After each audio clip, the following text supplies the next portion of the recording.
This is how you reverse engineer any creator that you really admire. When I started directing movies, I was a big Tarantino fan, as most people are, let's be honest. But it's very, very interesting to understand their processes looking backwards, because when you see a movie, you have no idea how they got there, especially when you're starting.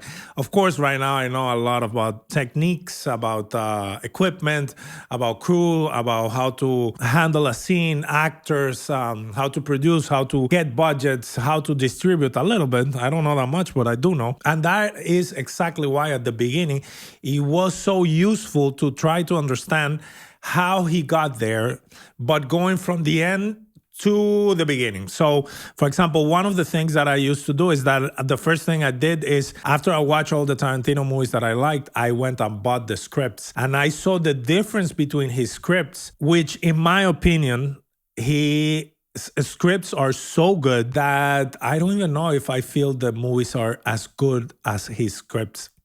And I love his movie. I think he's great. But I found myself crying in the subway, laughing at a scene that he wrote, but like hysterically laughing.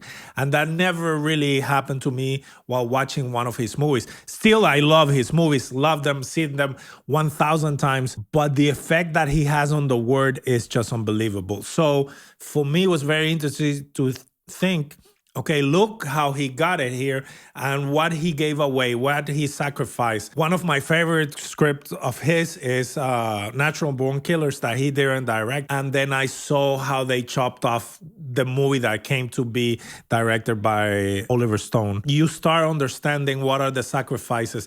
And if you really pay attention, you realize some things are budget related, some things are ratings related, and you start picking up the pieces. So see what they did, find documentaries in how they shot it, read about the budgets, the equipment that they use, the people that they work with, try to find as many information, and then try to imagine, okay, if I'm going to shoot this scene, what do I need? How would I do it? And then try to recreate it, and you will learn one thing or two. I think if you're looking for resources online, Robert Rodriguez explains a lot how he shoots movies, and he's very, very, very good at sharing those tips. So I will also advise you. There's a lot of Tarantino too. There's a lot of everybody.